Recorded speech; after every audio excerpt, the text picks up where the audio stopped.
Hello and welcome to IITN express.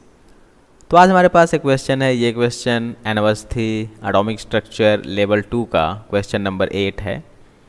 ये question क्या कह रहा है कि the velocity of an electron in excited state of hydrogen atom is 1.093 into 10⁶ metre पर सेकेंड।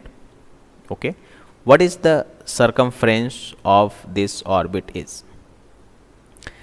तो ये क्वेश्चन कहना चाह रहा है कि हाइड्रोजन एटम है हमारे पास और जो इलेक्ट्रॉन है वो एक्साइटेड स्टेट में रिवॉल्व कर रहा है और उसकी वेलोसिटी है 1.093 इंटू 10⁶ मीटर पर सेकेंड। ठीक है, तो एक्साइटेड स्टेट का मतलब क्या है कि वो nth लेवल में है। जो इलेक्ट्रॉन है वो कहाँ है? nth लेवल में है। ठीक है, हाइड्रोजन एटम दिया हुआ है तो इसके लिए एटॉमिक नंबर 1 हो जाएगा और वेलोसिटी हमको गिवन है। Velocity is equals to 1.09 into 093 into 10⁶ metre पर सेकेंड और ये वेलोसिटी किस में है? nth ऑर्बिट में है। ठीक है, और हमको क्या निकालना है? सरकमफ्रेंस। सरकमफ्रेंस निकालना है किसका? उस ऑर्बिट का जिसमें ये इलेक्ट्रॉन रिवॉल्व कर रहा है। ठीक है, उसका सरकमफ्रेंस हमको कैलकुलेट करना है। तो ऑर्बिट जो होता है एक सर्कुलर पाथ होता है, मतलब ये सर्किल है। ठीक है, तो जो सर्किल होता है, सर्किल का सरकमफ्रेंस क्या होता है? 2πr। तो circumference of the orbit will be 2πr। ठीक है, अब यहाँ से देखिए कि हमको सरकमफ्रेंस कैलकुलेट करने के लिए क्या चाहिए?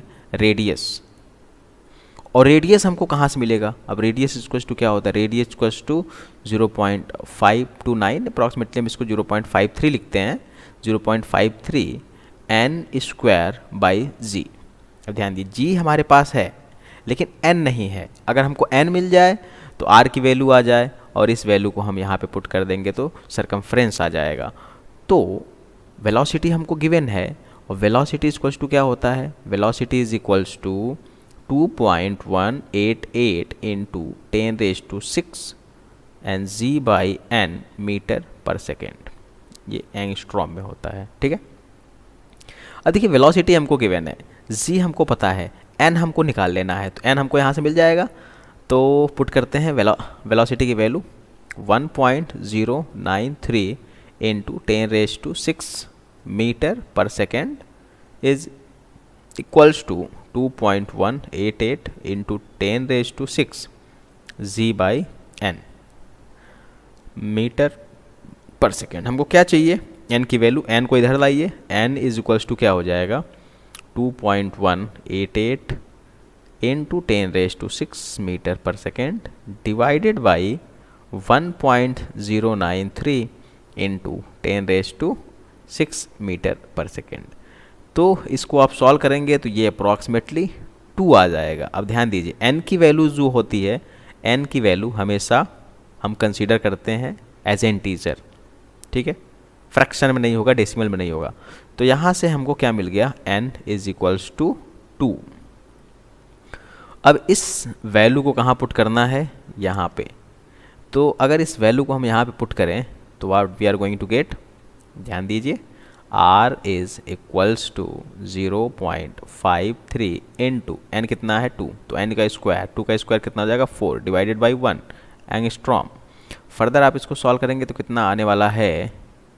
4 × 3 2 एंड ओके, तो 2.12 एंगस्ट्रॉम रेडियस आ गया।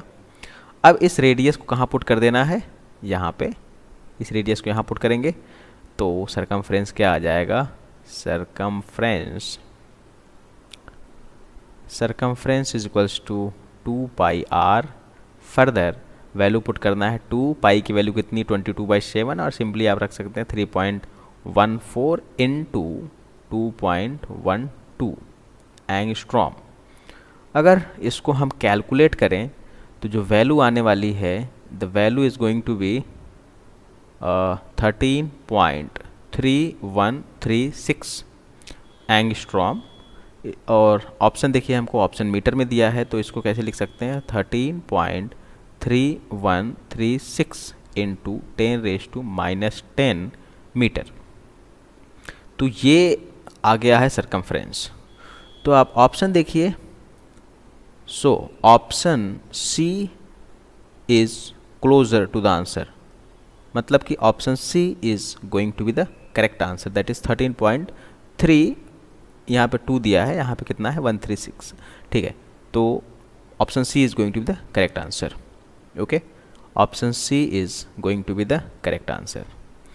तो यहाँ से आपको बस थोड़ा सा ट्विस्ट था इसमें। ट्विस्ट क्या था कि आपको सरकमफ्रेंस निकालना था। सरकमफ्रेंस निकालने के लिए आपको रेडियस चाहिए, और रेडियस निकालने के लिए आपको ऑर्बिट नंबर चाहिए, और ऑर्बिट नंबर निकालने के लिए आपको वेलोसिटी गिवन है। तो यहाँ से हमने क्या निकाल दिया कि किस ऑर्बिट में इलेक्ट्रॉन है, किस एक्साइटेड स्टेट में इलेक्ट्रॉन है। तो इलेक्ट्रॉन फर्स्ट एक्साइटेड स्टेट में रिवॉल्व कर रहा है इतनी वेलोसिटी से, ठीक है। तो यहाँ से हमने रेडियस निकाला और इसमें पुट किया, और ये आ गया circumference. Okay, so hope you got the answer. Thanks for watching and have a good day.